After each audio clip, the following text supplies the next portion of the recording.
Hello, this is TLCooking. Today I'm making apple cupcakes. In this first bowl, I'm going to combine 1.5 cups oil, 2 cups sugar, and 2 eggs. I will beat it until it's nice and creamy.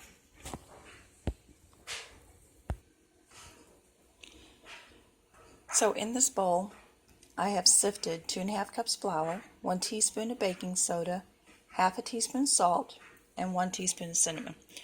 And now I'm going to add it to my egg mixture. So now in this bowl, I have put 3 cups of chopped apples, 1 cup raisins, 1 cup coconut, and 1 cup pecans. I will mix this in with my other mixture, and then we will fill the cupcake holders.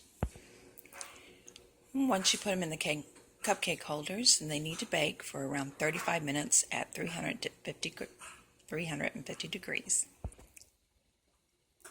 So this is the finished product, an apple cupcake. If you want to put icing on it, cream cheese icing is delicious. Or if you just want to take and put some butter on it, it would be delicious too. I hope you enjoy this. Subscribe if you like it.